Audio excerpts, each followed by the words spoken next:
There's hardly anybody in America who hasn't read a Stephen King novel or seen a Stephen King movie. Let's face it, he's the world's best-selling novelist, the most successful horror writer in history. As we reported in February last year, even including entertainers, King is one of the highest paid in the country, earning more than $30 million in a single year. That's all because his mind works this way. A man screams, and this rat jumps into his mouth and gets halfway down his throat. And if you can imagine, okay, not just the taste of it and the rear legs sort of kicking in air, but the feel of the whiskers way back in your throat as it sort of gobbles away at your soft palate. You know what? I'm completely grossed out. You've accomplished... I'm sorry. No, you're not. That's what you wanted to do. Yes. No, I'm not sorry. Have you ever gone to a psychiatrist? No. No, I've never gone to a psychiatrist because I feel like what you do at a psychiatrist is you pay $75, $90 an hour to get rid of your fears, whereas if I write them down, people pay me. It's good.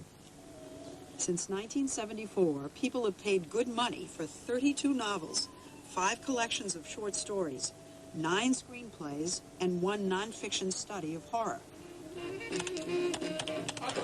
Except for his birthday, the 4th of July, and Christmas, King writes for at least 4 hours every day. The ideas come and they have to be let out. That's all. They just have to be let out. All that stands between those ideas and the rest of the world are these wrought iron gates. King can afford to live anywhere, but the hometown of horror is Bangor, Maine. No, this is not happening. This is not happening. Bring me the ball. A vicious canine beast also lives here. Oh, he stole the ball. In Stephen King's world, Welsh corgis play basketball, and St. Bernards become demons, as in the movie Cujo. He wants to scare us. But what scares him? Everything that scares you, everything that scares anybody, that's part of the reason for, for my instance, success. Is it true, or is this kind of part of your humor to tell us that you sleep with a nightlight? So what if it is true? It's not hurting anybody. I tend to keep a nightlight on, but like anybody else, particularly if you're in a strange place, you don't want to stub your toe if you have to go to the bathroom. It's not like anybody else. Trust me. No, it's like anybody else, or else I wouldn't be as successful as I am. Is this story that he sleeps with a nightlight? No, it's not true. It's not true. No. Tabitha King is certain because she and her husband, Stephen, have been married for 26 years. There's a lot of mythologizing. Yeah, but he And created he encourages it. Yes, he does. He does. He encourages it. Tabby keeps the monsters away, so when I'm around. That's true. Over the years, you have kept a lot of monsters away. They met and dated at the University of Maine at Orono. Tabitha is also a writer whose 7 novels take place in Maine and concern the war between the sexes. They have raised 3 children. They understand each other. Steve, we're here in a Chinese restaurant. What if this were a Stephen King place?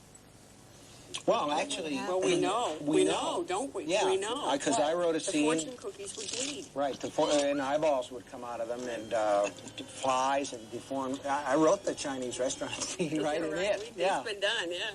I don't find what he writes weird, and I don't find his characters weird, okay?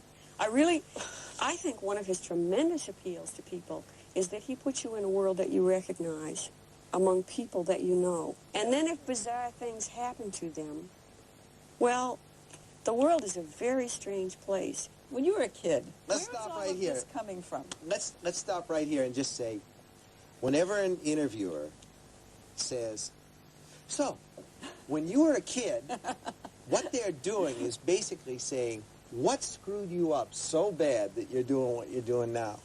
Nothing happened. I didn't used to light fires when I was a kid.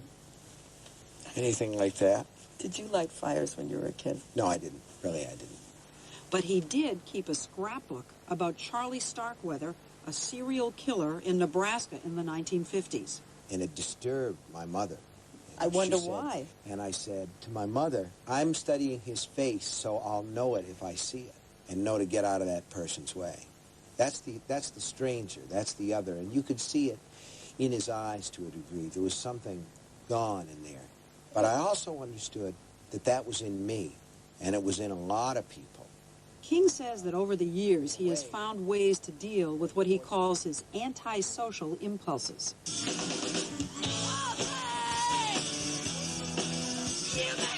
Since 1992, Stephen King has performed with the Rock Bottom Remainders, primarily a group of writers like Amy Tan and Dave Barry who sing, sort of.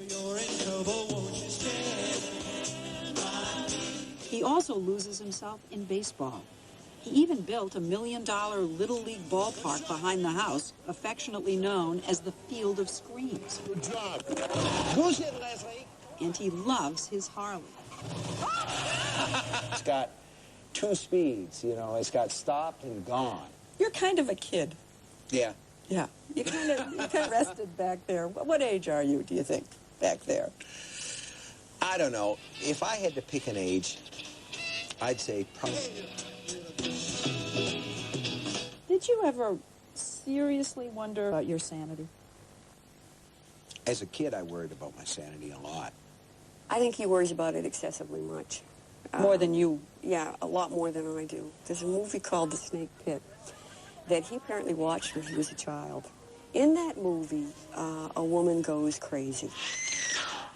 She is insane, and I think it may have infected him with a belief that you can go insane quite easily. King was born in Portland, Maine in 1947. He remembers his childhood as being normal, if you consider his father's behavior normal. He just left. I was 2, and my brother David was 4, and he told my mother one night, he said, Ruth, I'm going to go out and get a pack of cigarettes. And that was the last she ever saw of him. You never, ever heard from him again? Never heard from him again. Did you ever try to find him?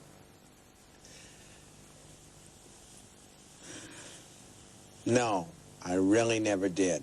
I've thought about it from time to time. Do you hate him? No, I don't hate him. Maybe if I had him around now and he wasn't really just totally decrepit, I'd kick his ass for him a couple of times. At the age of 12, King began submitting stories to publishers, but he received rejection slips until college, when he earned a few extra dollars by writing for gentlemen's magazines like Dude and Swank. After he and Tabitha married, they lived in a rented trailer. She worked at Dunkin' Donuts, he at a laundry. But he kept writing, and one Sunday morning in 1973, his editor called. Paperback rights for Carrie went for $400,000. And he said to himself, I have to get my wife a present. The only thing I found open was the Rexall drugstore, so I bought her a hairdryer. Hairdryer. Did we get her something on Monday? We got her the news that we were going to retire and become full-time writers. today the Kings have enough money to rebuild a library in Bangor. He says he has always loved to read. Do you like Jane Austen? I've never read a Jane Austen novel in my life. Seen a couple of the movies. Ah, you don't put that on the air. Tolstoy. Did you have... I've never read Tolstoy. You've never read Jane Austen or Tolstoy? Never read Jane Austen or Tolstoy. The greatest novelists. I've read most of what Dean Koontz has written, though. Later, he remembered that he had read Tolstoy's Anna Karenina. Here you are, one of the best-selling authors in all of history, and the critics can't find much that they like in your work. Mm-hmm.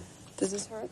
Well, it does hurt, and it's very hard to defend against because any writer who sits where I'm sitting now and rebuts the critics looks like a pontificating fool, and I can't do that. Here's your own quote. I'm the literary equivalent of Big Mac and fries. Now, that's not right. Shakespeare. I did say that. I did say that, and I stand by it. All I can say is, and this is in response to the critics who've often said that my work is awkward and sometimes a little bit painful. I know it. I'm doing the best that I can. But some readers have taken the worst from King. Did you ever worry, for instance, that somebody's going to go out and do something that is suggested in one of your books? Well, people have. The armed teenager may have been acting out the scenario to the Stephen King novel Rage. when he stalked into a high school classroom and took 11 classmates hostage. If there's anything that I regret in my career, it's publishing the novel Rage. It's a story about a kid who's very severely disturbed and brings a gun to school, kills his teacher, and holds his class hostage over the course of the day. My view when this comes up is that most people who commit crimes of that nature are already so disturbed that if they didn't do it one way, they would do it another way. It was evil. This is King recording the audiobook of his current bestseller, Desperation, in which evil nearly triumphs until a small boy prays real hard. He had found God, that was all, and God had found him. Are you religious? I'm not conventionally religious in the sense that I don't go to church. Do I believe in God? Yes. Do I believe in a personal God? Yes. You wear a medal. Yeah. What is it, a religious medal? It's Mary. Oh, it is. Mother of Jesus, and I've worn it for a long time. Why do you wear the medal? It feels comforting. I like the way she has her hands up like this, as if to say, you're all right, I accept you for what you are. The medal also gives King a sense of security. He needs it. I'm your #1 fan. In Misery, King imagines what might have happened to an author if his #1 fan held him prisoner. You have people who camp out in front of your house. Yes, and we had a guy come through a window. What happened? He came in the window and he said, I have a bomb and I'm going to kill you. And I said, oh. Went out the door, nearest door in my pajamas.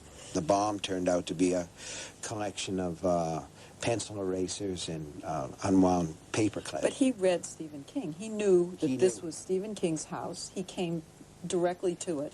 Mm-hmm. It makes me nervous. I worry about his security, the possibility that someone might try to do what was done to John Lennon to him. He is very well known, and there are real crazy people out there.